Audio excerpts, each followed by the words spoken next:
महर्षि कश्यप और उनकी पत्नी प्राधा की पुत्री रंभा आदित्य सौंदर्य की स्वामिनी थी। उसे देखकर बड़े बड़े ऋषि मुनियों के मन डोल जाते थे। मित्रों, वीडियो पर अंत तक बने रहे और कहानी को गौर से सुनिएगा और चैनल को सब्सक्राइब कर लीजिएगा। तो चलिए कहानी को शुरू करते हैं। एक दिन राक्षस राज रावण कैलाश पर्वत पर भ्रमण के लिए निकला। दिन ढल चुका था। कैलाश का रमणीय वातावरण देखकर रावण ने रात वहीं बिताने का निश्चय किया। एक तरफ मंदाकिनी नदी का मधुर स्वर था, के आंचल में धनेश्वर कुबेर का महल भी स्थित था। रात्रि में कुबेर के महल से अप्सराओं की मीठी ध्वनि सुनाई दे रही थी।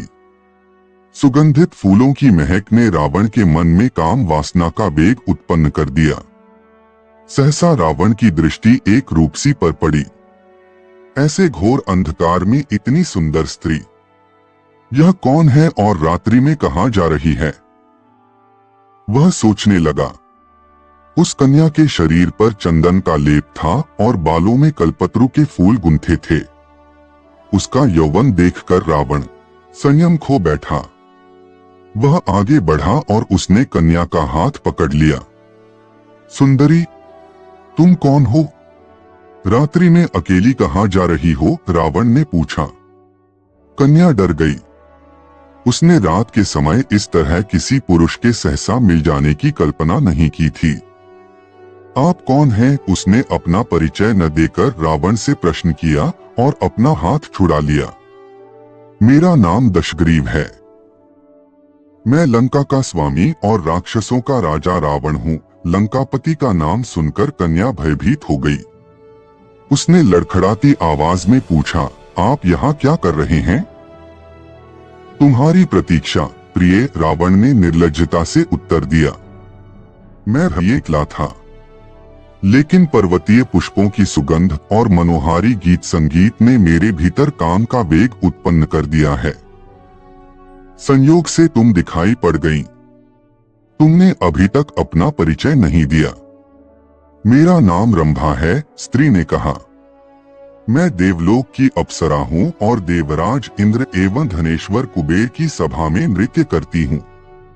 रंभा, मैंने तुम्हारा बहुत नाम सुना है।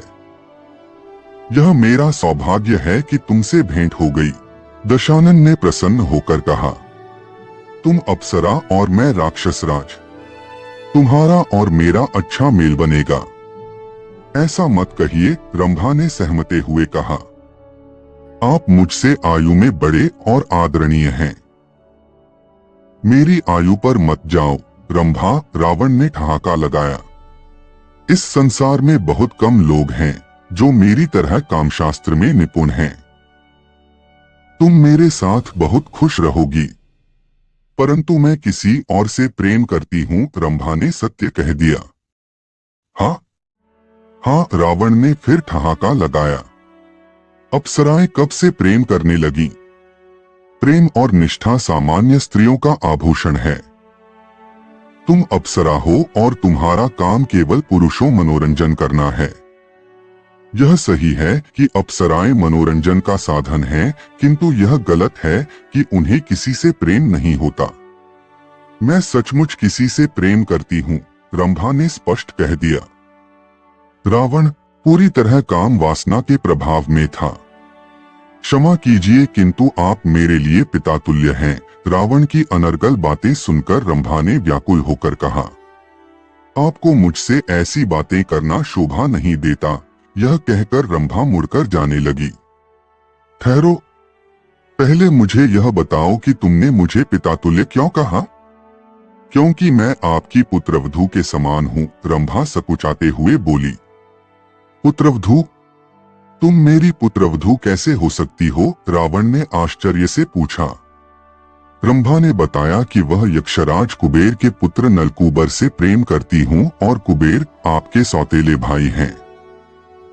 इस नाते मैं आपकी पुत्रवधू के समान हूँ। अभी मैं नलकूबर से ही मिलने जा रही हूँ, रावण ने चिढ़कर कहा और फिर उसने बलपूर्वक रंभा का हाथ पकड़ लिया। मैं रावण हूँ, जिसके समक्ष देवता भी सिर झुकाए खड़े रहते हैं। फिर भी मैं तुमसे प्रेम की याचना कर रहा हूँ और तुम मेरा अपमान करके कुबेर के पुत्र के पास जाना चाहती हो। सुनो रंभा, अप्सरा का न कोई पति होता है और न वह किसी की पत्नी होती है। रावण ने हाथ खींचकर रंभा को जबरदस्ती पर्वतशिला पर लिटा दिया और फिर रंभा के विरोध करने पर भी बलपूर्वक उसके साथ संभोग किया।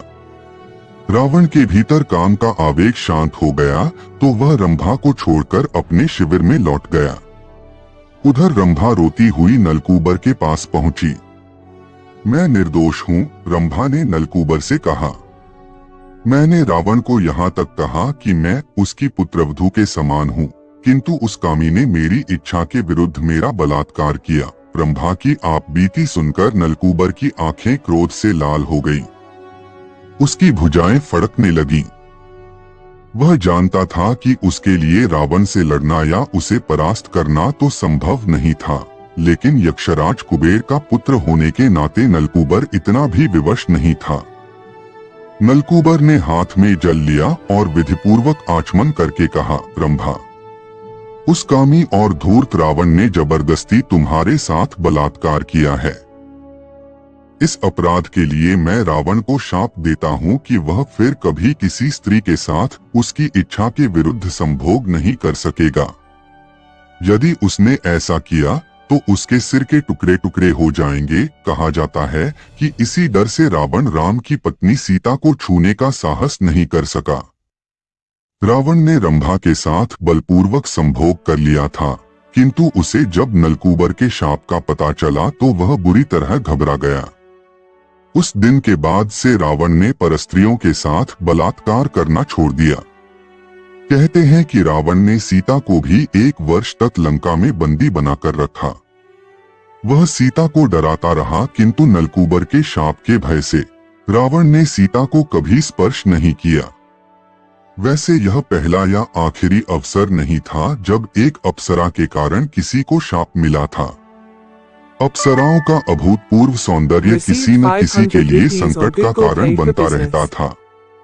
एक बार मायाधर नाम के असुर ने देवताओं को बहुत परेशान कर दिया तो देवताओं ने इंद्र की सहायता से मायाधर को आखिरकार मार डाला। उसके मरने से देवता इतने प्रसन्न थे कि इस उपलक्ष्य में देवराज इंद्र की सभा में शानदार समारोह आयोजित किया गया, जिसमें नृत्य और संगीत का कार्यक्रम होना स्वाभाविक था। इस कार्यक्रम में रंभा के नृत्य के साथ तुम्बरु का संगीत भी होने वाला था। तुम्बरु इंद्र के दरबार का एक गंधर्व था जिसे संगीत की बहुत गहन समझ थी। वह रंभा का गुरु भी था। उस कार्यक्रम में ऐल वंश के चंद्रवंशी राजा पुरुरवस को भी आमंत्रित किया गया था। कालांतर में पुरुरवस से ही कौरव और पांडव वंश की उत्पत्ति हुई। पुरुरवस का सब बहुत सम्मान करते थे। संगीत और नृत्य का कार्यक्रम जैसे ही शुरू हुआ, इंद्रसभा में उपस्थित लोग रंभा और तुम्बरु का मधुर तालमेल देखकर मंत्रमुग्ध हो गए। तुम्बरु ने रागरागिनियों का माहौल बांधा और रंभा भी उसकी ताल पर नाचने लगी। परंतु फिर अचानक पुरुरवस रुष्ट होकर उठ खड़े हुए। उन्हें देखकर सबको बड़ा अचरज हुआ। रंभा के थिरकते पैर रुक गए और तुम्बरु भी सहसा गायन रोककर शांत हो गया। क्या हुआ महाराज? देवराज इंद्र ने असंतुष्ट दिख रहे पुरुरवस से प्रश्न किया।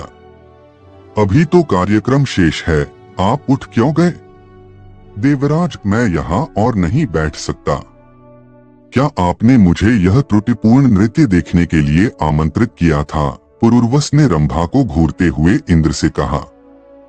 अशुद्ध! तुम्बरु बीच में बोल पड़ा। रंभा को नृत्य मैंने सिखाया है। इसके नृत्य में कोई त्रुटि नहीं है। तुम्बरु, गुरु होकर शिष्य की गलती पर पर्दा डालना और भी बड़ी भूल होती है। पुरुरवस ने तुम्बरु पर पलटवार किया। यह अप्सरा निस्संदेह अति सुंदर है, किंतु इसे नृत्य का पूरा ज्ञान नहीं है। मैं स्वयं इससे और इसके गुरु से भी अच्छा नृत्य जानता हूँ। यह सुनकर एक और रंभा के चेहरे का रंग उड़ गया तो वहीं तुम्बरु का चेहरा क्रोध से लाल हो गया। तुम्बरु ने क्रोध में आकर कहा, महाराज, नृत्य की जो आलोचना आप कर रहे हैं वह किसी समझ से परे है। रंभा का नृत्य त्रुटिहीन है। यदि आपको इसमें दोष दिखाई दे रहा है तो अवश्य ही आपके नृत्य कौशल की परीक्षा होनी चाहिए। पुरुरवस ने मुस्कुराते हुए तुम्बरु की चुनौती स्वीकार कर ली। इंद्र ने सभा में घोषणा की कि पुरुरवस और तुम्बरु के बीच नृत्य की प्रतियोगिता आयोजित की जाएगी और इसमें रंभा निर्णायक बनेगी। सभी देवगण इस अद्वितीय मुकाबले को देखने के लिए उत्सुक हो उठे। प्रतियोगिता आरंभ हुई और तुम्बरु ने रागरागिनी का एक जटिल संगीत छेड़ा। पुरुरवस ने अपनी कला का प्रदर्शन करते हुए ताल और लय में नृत्य करना आरंभ किया। उसका नृत्य अद्वितीय था। उसकी चाल, गति और मुद्राएं सजीव प्रतीत हो रही थीं। रंभा, जो पहले अपने नृत्य पर गर्व करती थी, पुरुरवस के नृत्य को देखकर स्तब्ध रह गई। तुम्बरु ने अपनी कला के हर कौशल को दिखाया और पुरुरवस भी उसके हर संगीत को बखूबी समझते हुए अपने नृत्य में ढालता चला गया। धीरे धीरे तुम्बरु को समझ में आ गया कि पुरुरवस सच में नृत्य कला में निपुण है। अंततः तुम्बरु ने हार स्वीकार कर ली और रंभा को पुरुरवस से क्षमा मांगने के लिए प्रेरित किया। रंभा ने पुरुरवस के पास जाकर कहा, महाराज, मुझे क्षमा करें। मैंने आपके नृत्य कौशल को कम आंका। आज आपने मुझे सिखाया कि सच्चा नृत्य क्या होता है। पुरुरवस ने उसे माफ कर दिया और कहा, अहंकार चाहे किसी भी कला में हो, उसे नष्ट कर देता है। सच्चा कलाकार वह होता है जो अपनी कला को निस्वार्थ भाव से समर्पित करता है। इस घटना के बाद रंभा और तुम्बरु ने भी अपने कला के प्रति और अधिक विनम्रता से निष्ठा रखने का संकल्प लिया। देवताओं ने पुरुरवस का सम्मान किया और इंद्र सभा ने इस प्रतियोगिता को अद्वितीय मानकर उसे अनंत काल तक स्मरण रखने का निर्णय लिया।